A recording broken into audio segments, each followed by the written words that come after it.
What was that? It blew up the Feeling station. feeling gassy? Yeah. That sounded really really bad, like you blew out something. Yeah, I had it too high. Damn. All right. Well, welcome back, FT. Good to see you. Thanks. Sorry I missed yesterday. We changed the schedule so that I'd come in. I think we said maybe 2 Yeah, I 2 p.m. or forgot. something like It that. went. The day went by so fast that I totally forgot myself until it I was didn't, there. yeah, I didn't change the alert to remind me to get on, so I missed it. So I apologize for that. Um, I just want to start out by saying derivatives trading involves substantial risk of loss and is not suitable for all investors. And past performance is not indicative of future results. Um, I thought it would be important today to go back to last week's levels. See, there are all kinds of sites that give you all kinds of pivots, and you can find levels everywhere you go. You can Hmm. put up a chart and put levels every 4 ticks, and those are considered good levels too, But what I wanted to do real quick is talk about what happened since the last time I was on, which was on Monday at 11 Eastern. And at that point, right when I was on, we were trading around 2103, 2104 last week. And by the time I'd left the show, and the comments you made right after I got off um, was that I was sounding kind of bearish on that day because I had said that I'm expecting 93.25 to be tagged by the end of that day. And I know it's hard to go back that far, but um, the low that day was 94.25, 94.25. So I missed the low by the target by 2 ticks on that day. And the reason I'm saying this is not to come on and say, hey, look at me, pat my back. I just want to give a frame of reference that these prices are not going to be accurate all the time, but they are areas of interest to what I expect to be the bigger participants in the markets. Hmm. So all we're doing is we're outlining with these lines, we're outlining where we've seen in the past, where we've seen the bigger players interact with the market. And despite what people say, the market does have memory. I've seen it over and over and over. The market does have memory, and it does test and retest areas quite often. Because there are big positions that are being put on in certain areas, then the program stops. When the market returns, they continue to put those positions on. There are many, many reasons why it might recall these prices. So on that day, we dropped from 2103, which I listed as a key level, a green line, a chop level. And it hit 94.25, which was just 2 ticks above the next level down, 93.75. You had these levels before I called in, so I haven't changed Hmm. anything. Um, and then the key I said the key level below that we needed to hold on the way down was 2077 last week, and that number has shifted a little bit for this week. It shifted down to 75. And I talked about 2077, and what we did last Wednesday is we pushed down to 2078, 75, bounced back up, and then once we broke the 2077, we saw that big flush that occurred at about 11:45 Eastern on Hmm. Wednesday.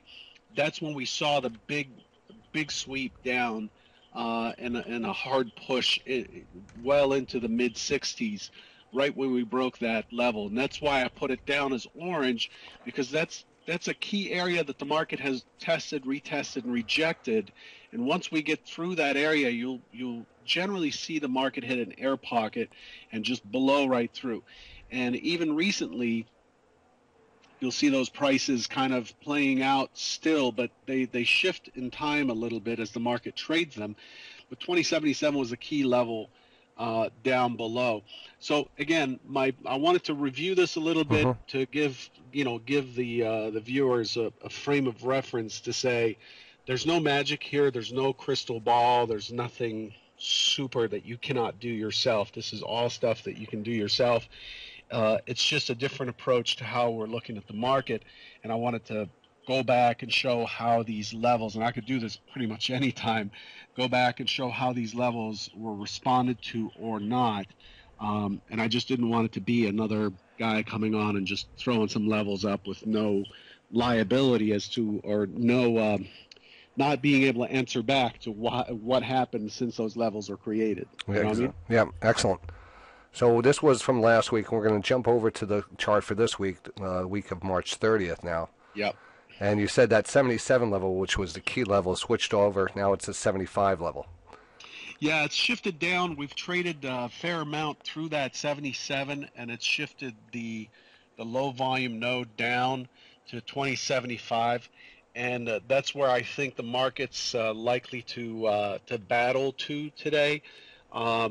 It's done a pretty good job of getting there. We're 5 ticks short of that level right now, but so why is this a big deal?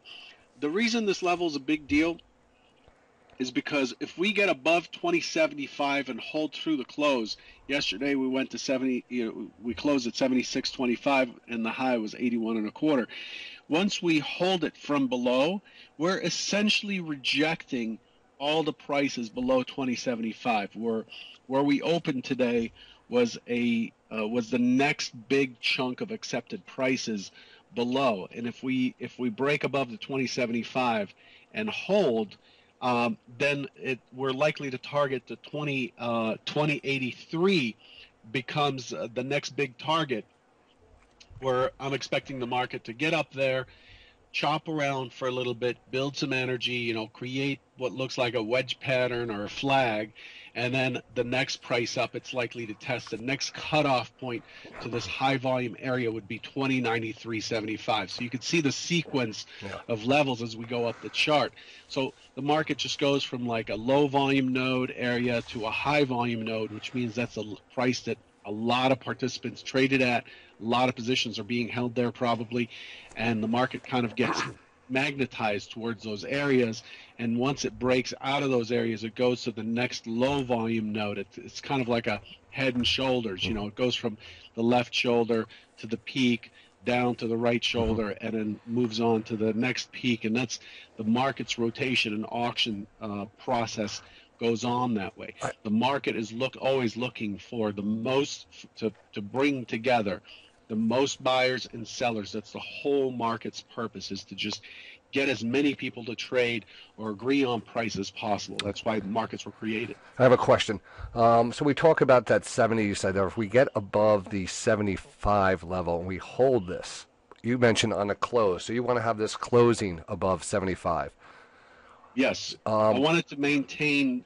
So yeah, that's the question I have, is when you determine, like, when's the next time if we have a better probability of reaching for that 83 and we get above 76, does all of a sudden 83 come into play, or do we have to hold it on a certain time frame?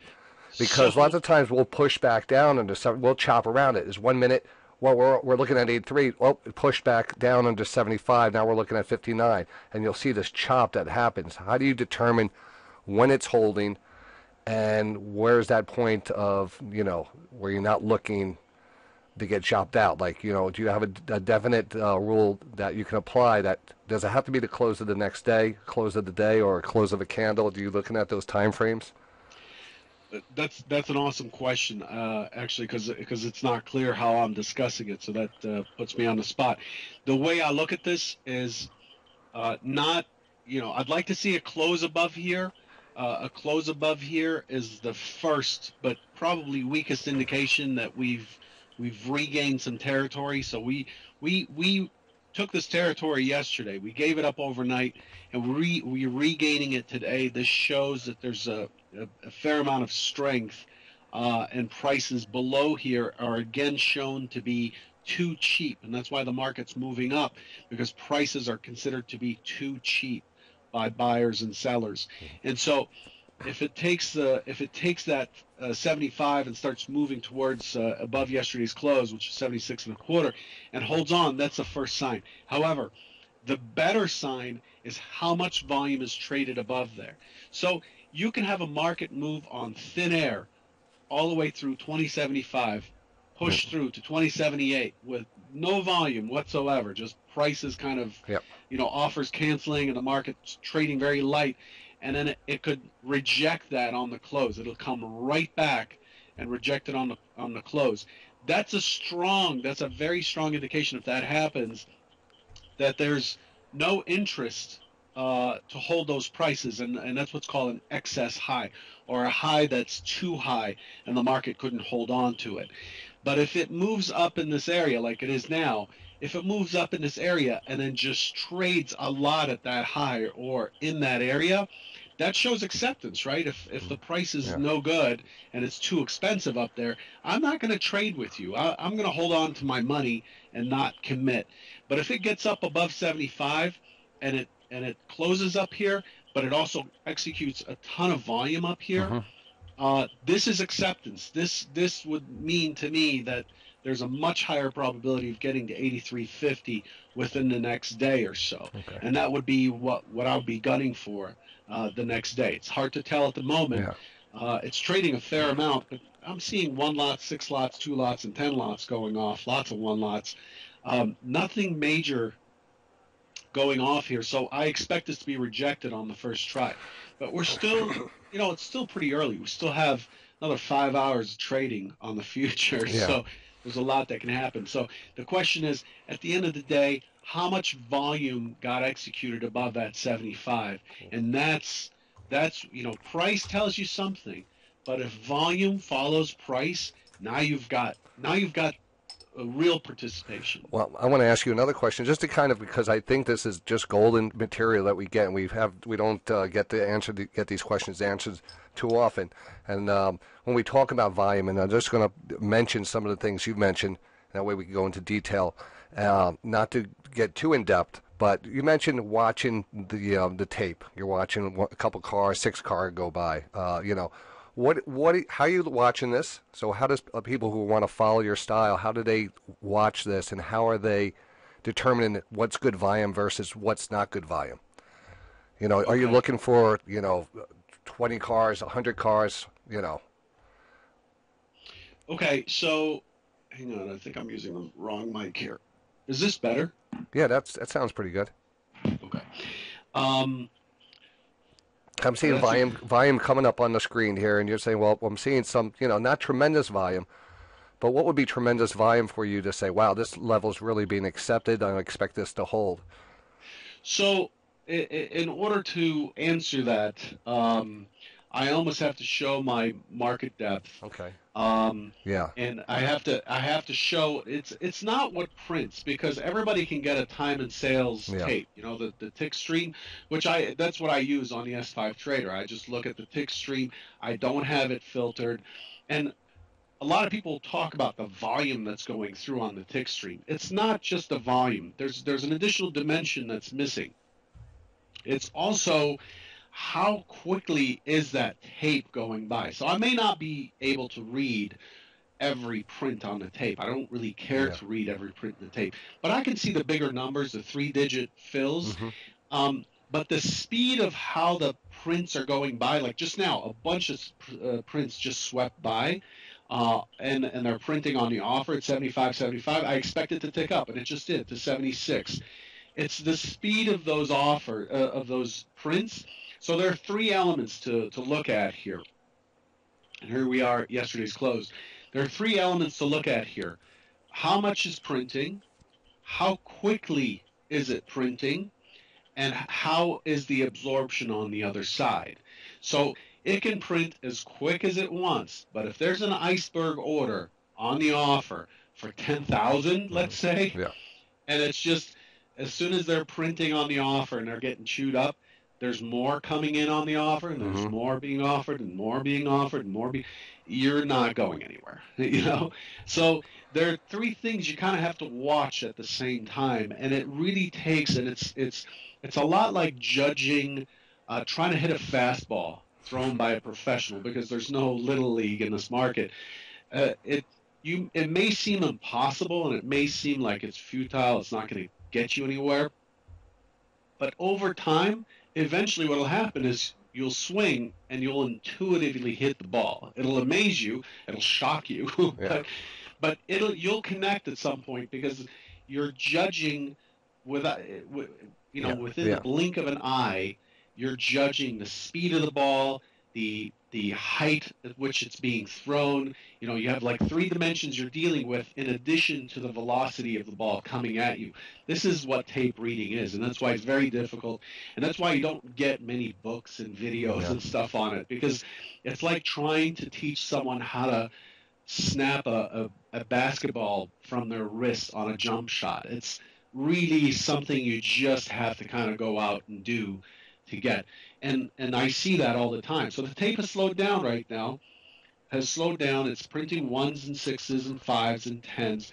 It's kind of slow. The market's absorbing right now. The market's kind of gyrating these prices. And by the way, I learned tape reading on equities. I learned tape reading on JDSU and Trading Dell when I was learning how to scalp equities.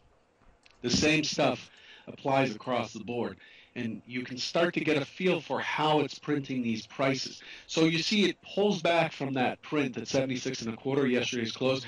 It pulls back very quickly, but it's not dropping. It's kind of trading both sides. The bids are refreshing at 74, 75. It's printing at 75, back and forth, back and forth, back and forth. There's some acceptance here, and we just built a new volume node at 75 and a quarter. If the buyers were to hold this territory, they're going to be looking for a pullback. They're going to be looking for prices to drop a little bit for another opportunity to push higher, and then they'll need to now get over 75 and a quarter and push through 76 and a quarter. And now the probability of 83 and a quarter or 83 and a half is much higher. I probably said a lot more than most folks. No, it's good, here, because it's how it works. No, it's good because we touched on some things we never really touch on. When you mentioned volume and stuff, I figured it would be a good opportunity just to talk about a little about it, not get into too much detail, but how important it is into your analysis of the market and seeing the, a lot of times we'll hear single prints and, what happens when you get single prints? How fast does the market move through that? And does that mean something to you? Single prints are essentially what we saw on Wednesday on the drop in the afternoon. Yeah. It's basically a market that's going through prices so quickly that it's not actually seeing the other side. So let's say you and I trade, and you're on the offer at 75.50. And I'm on the bid at 75, so there's a tick gap between us. Mm-hmm. And you decide all of a sudden, you hear a news feed, and you decide all of a sudden, hey, 75 and a half, I'm going to get crushed here. I don't want to be at 75 and a half. Let's say it's a strong Chicago PMI number or something. Mm-hmm. You cancel your offer at 75 and a half, and you move it up to, say, 20.80. But there's nobody else for me to trade with. Yeah. So the best offer is now at 20.80. And then I go and I trade a one lot with you. On the bar chart, it'll show that the market swept up from 2075 and a quarter to 2080, right? It looks like a huge move. But we just traded a one lot. Yeah. Because the next best price, you moved it up 4 points. And so price says something, but how much? How did we get there? How did that price come up? That's a huge part of the equation, which bar charts alone cannot explain. And that's why I use volume. That's why when I started working with volume profiles, I started with market profiles, but I moved to volume profiles. It made so much sense to me because now I can see how much volume traded at these prices.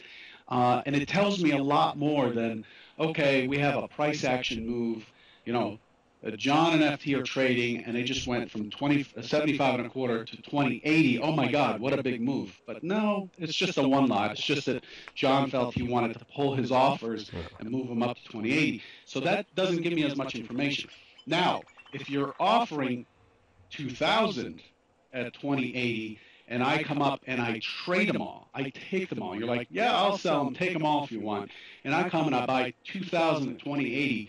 That shows a lot of conviction from you that that's a decent price to sell, and it shows a whole lot of conviction from me to jump up from 75 and a quarter to 20.80 and trade 2,000.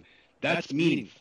But a one lot, not so important. So, how important is it for it to finish above 75? fairly important, but if it finishes above 75 with good volume, which is building right now, it's trading a lot in this area, that's a lot more significant to me. Awesome material today. We're not done.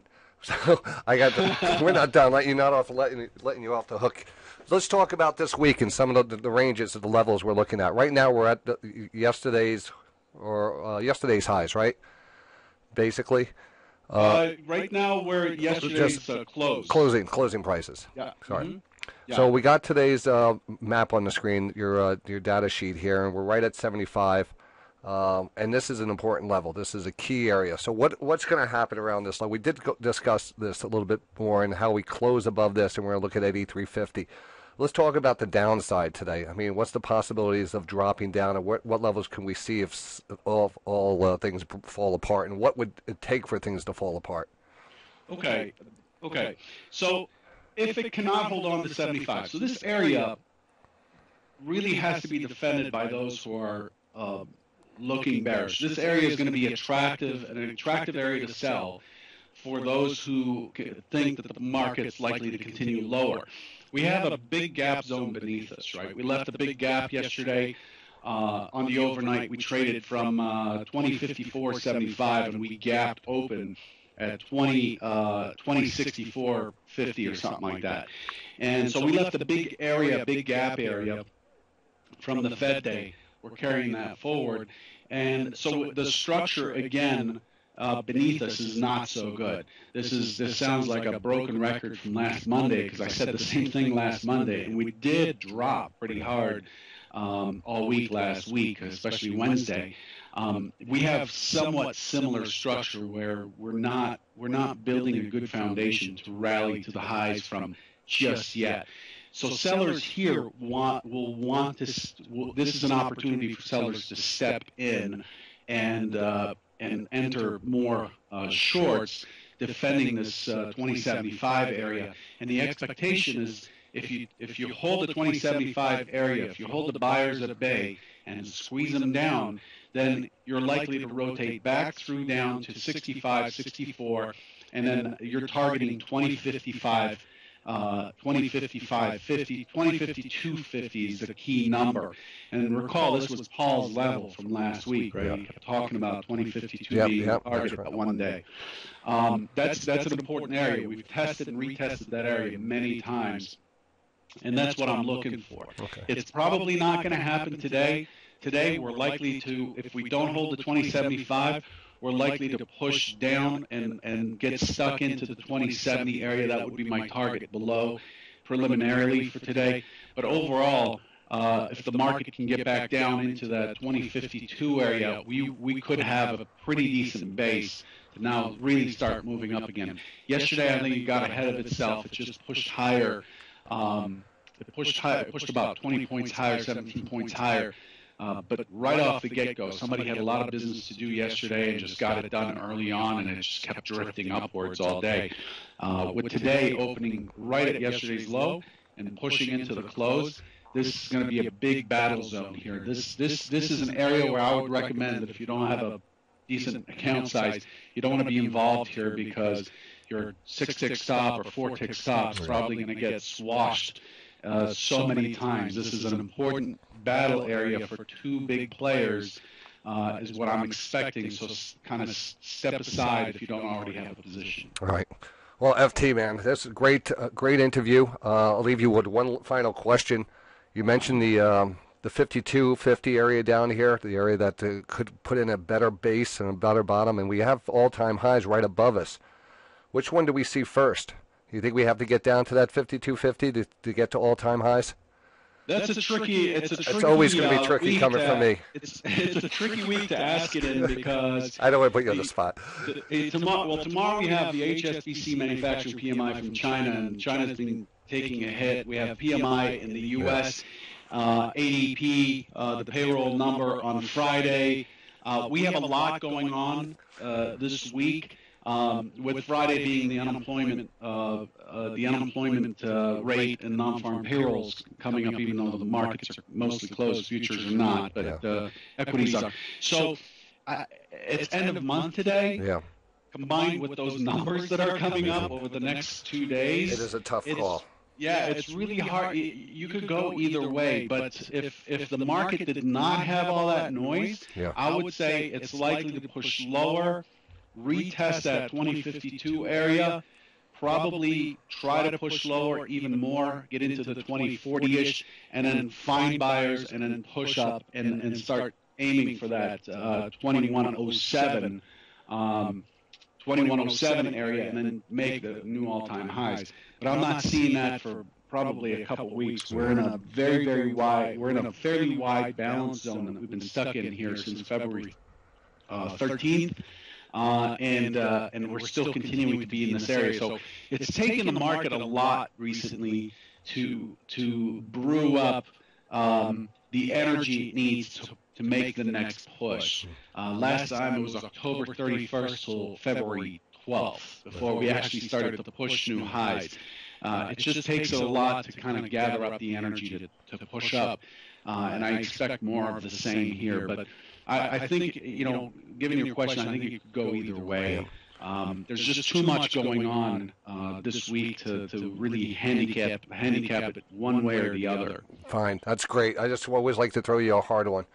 FT, thanks. Me on. Thank you very much, and you're great at this. We'll talk to you soon. Take care. All right, bye.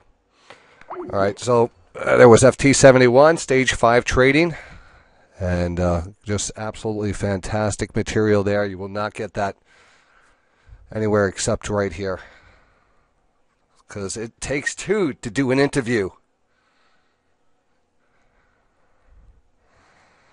All right, what are we up to now? Let me turn on my monitor here a little bit better there. How's my audio?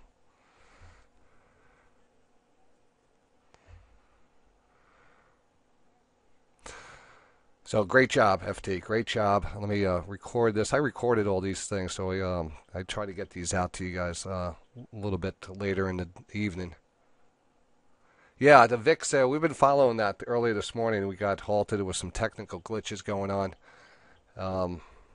But so for those out there, again, just another plug for FT71 here, one of the major principles of Stage 5 trading, and a great futures broker. So if you're interested in trading the futures, learning more about it, fire over to Stage 5 trading, open up even a demo account. It doesn't cost anything to open up a demo account to test out the platform, see how it works, get a feel for it, and take it from there.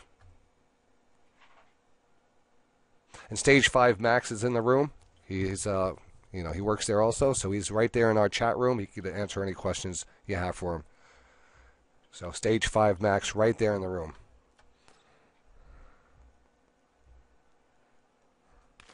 So right now, again, looking, let's do a recap here. We're going to get these numbers posted in the chat room for you. I'll get these to you in a second. Let me copy that. Copy. I am hungry all of a sudden.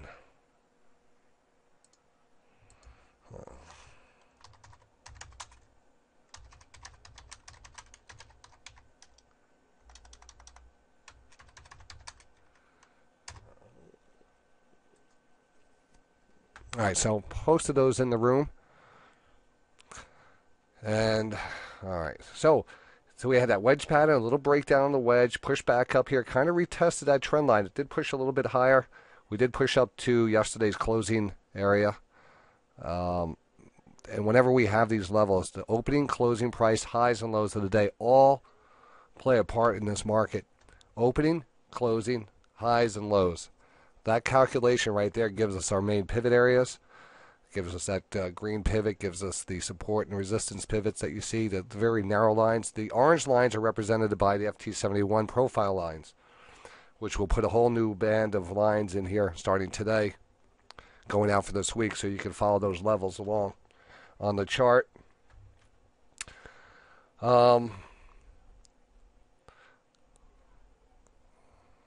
Let's take a look at the S&P cash. I like to always look at that cash. And actually, let me turn off this recording.